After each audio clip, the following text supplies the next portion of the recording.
394-A. Sem prejuízo de sua remuneração, nesta incluído o valor do adicional de insalubridade, a empregada deverá ser afastada de: inciso 1. Atividades consideradas insalubres em grau máximo enquanto durar a gestação. Inciso 2. Atividades consideradas insalubres em grau médio ou mínimo quando apresentar atestado de saúde emitido por médico de confiança da mulher, que recomende o afastamento durante a gestação. Inciso 3. Atividades consideradas insalubres em qualquer grau quando apresentar atestado de saúde emitido por médico de confiança da mulher, que recomende o afastamento durante a lactação. Parágrafo 2º. Cabe à empresa pagar o adicional de insalubridade à gestante ou à lactante, efetivando-se a compensação, observado o disposto no artigo 248 da Constituição Federal, por ocasião do recolhimento das contribuições incidentes sobre a folha de salários e demais rendimentos pagos ou creditados, a qualquer título, à pessoa física que lhe preste serviço. Parágrafo 3º. Quando não for possível que a gestante ou a lactante afastada, nos termos do caput deste artigo, exerça suas atividades em local salubre na empresa, a hipótese será considerada como gravidez de risco e ensejará a percepção de salário maternidade, nos termos da Lei 8.213, durante todo o período de afastamento. Artigo 396, parágrafo 2º.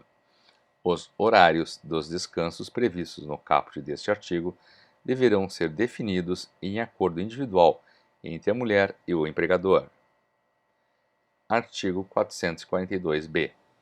A contratação do autônomo, cumpridas por este todas as formalidades legais, com ou sem exclusividade, de forma contínua ou não, afasta a qualidade de empregado prevista no artigo 3º desta consolidação. Artigo 443. O contrato individual de trabalho poderá ser acordado tácita ou expressamente, verbalmente ou por escrito, por prazo determinado ou indeterminado, ou para a prestação de trabalho intermitente. Parágrafo 3º. Considera-se como intermitente o contrato de trabalho no qual a prestação de serviços com subordinação não é contínua, ocorrendo com alternância de períodos de prestação de serviços e de inatividade determinados em horas, dias ou meses, independente do tipo de atividade do empregado e do empregador, exceto para os aeronautas, regidos por legislação própria. Parágrafo único. A livre estipulação a que se refere o caput deste artigo aplica-se às hipóteses previstas no artigo 611-A desta consolidação, com a mesma eficácia legal e preponderância sobre os instrumentos coletivos, no caso de empregado portador de diploma de nível superior e que perceba salário mensal igual ou superior a 2 vezes o limite máximo dos benefícios do regime geral de previdência social. Artigo 448-A. Caracterizada a sucessão empresarial ou de empregadores prevista no artigo 10 e 448 desta consolidação, as obrigações trabalhistas, inclusive as contraídas à época em que os empregados trabalhavam para a empresa sucedida, são de responsabilidade do sucessor. Parágrafo único. A empresa sucedida responderá solidariamente com a sucessora quando ficar comprovada fraude na transferência. Artigo 452-A. O contrato de trabalho intermitente deve ser celebrado por escrito e deve conter especificamente o valor da hora de trabalho, que não pode ser inferior ao valor horário do salário mínimo ou aquele devido aos demais empregados do estabelecimento que exerçam a mesma função em contrato intermitente ou não. Parágrafo 1º. O empregador convocará por qualquer meio de comunicação eficaz para a prestação de serviços informando qual será a jornada, com pelo menos 3 dias corridos de antecedência. Parágrafo 2º. Recebida a convocação, o empregado terá o prazo de 1 dia útil para responder ao chamado, presumindo-se no silêncio a recusa.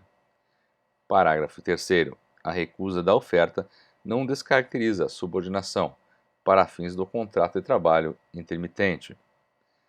Parágrafo 4º. Aceita a oferta para comparecimento ao trabalho, a parte que descumprir sem justo motivo pagará a outra parte, no prazo de 30 dias, multa de 50% da remuneração que seria devida, permitida a compensação em igual prazo. Parágrafo 5º. O período de inatividade não será considerado tempo à disposição do empregador, podendo o trabalhador prestar serviço a outros contratantes. Parágrafo 6º. Ao final de cada período de prestação de serviço, o empregado receberá o pagamento imediato das seguintes parcelas. Inciso 1. Remuneração. Inciso 2. Férias proporcionais com acréscimo de 1/3. Inciso 3. 13º salário proporcional. Inciso 4. Repouso semanal remunerado. Inciso 5. Adicionais legais. Parágrafo 7º. O recibo de pagamento deverá conter a discriminação dos valores pagos relativos a cada uma das parcelas referidas no parágrafo 6º deste artigo. Parágrafo 8º. O empregador efetuará o recolhimento da contribuição previdenciária e o depósito do Fundo de Garantia do Tempo de Serviço na forma da lei, com base nos valores pagos no período mensal, e fornecerá ao empregado comprovante do cumprimento dessas obrigações. Parágrafo 9.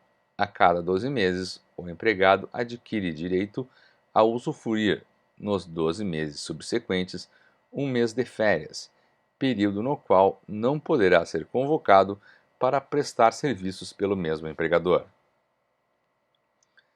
Artigo 456-A.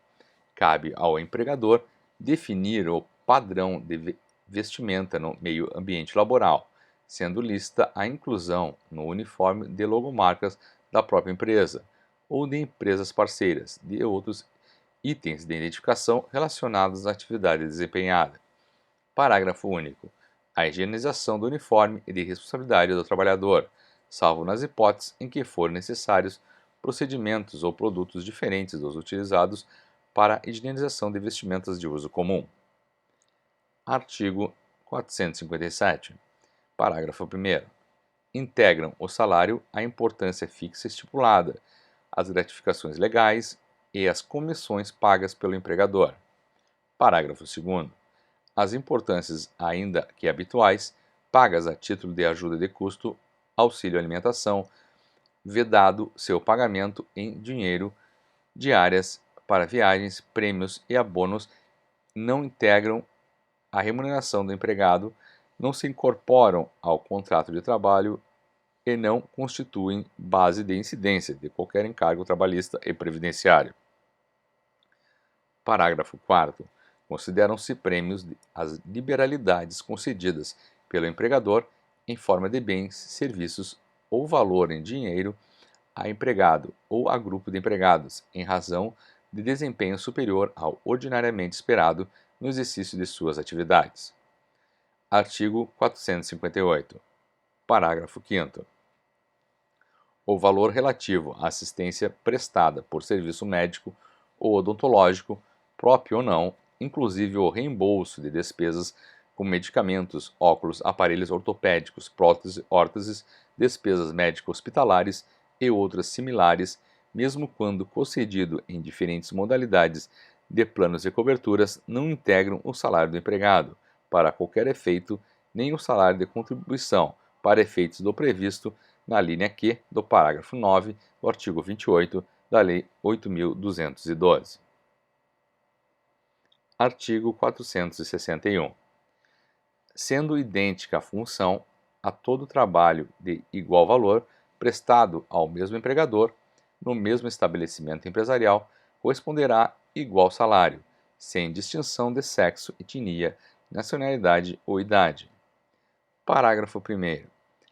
Trabalho de igual valor para os fins deste capítulo será o que for feito com igual produtividade e com a mesma perfeição técnica entre pessoas cuja diferença de tempo de serviço para o mesmo empregador não seja superior a 4 anos e a diferença de tempo na função não seja superior a 2 anos.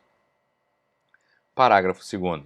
Os dispositivos neste artigo não prevalecerão quando o empregador tiver pessoal organizado em quadro de carreira ou adotar, por meio de norma interna da empresa ou de negociação coletiva, plano de cargos e salários, dispensada qualquer forma de homologação ou registro em órgão público. Parágrafo 3º. No caso do parágrafo 2º deste artigo, as promoções poderão ser feitas por merecimento e por antiguidade, ou por apenas um destes critérios dentro de cada categoria profissional. Parágrafo 5º. A equiparação salarial só será possível entre empregados contemporâneos, no cargo ou na função, ficando vedada a indicação de paradigmas remotos, ainda que o paradigma contemporâneo tenha obtido a vantagem em ação judicial própria. Parágrafo 6º. No caso de comprovada discriminação por motivo de sexo ou etnia, o juízo determinará, além do pagamento das diferenças salariais devidas, multa em favor do empregado discriminado no valor de 50% do limite máximo dos benefícios do regime geral de previdência social.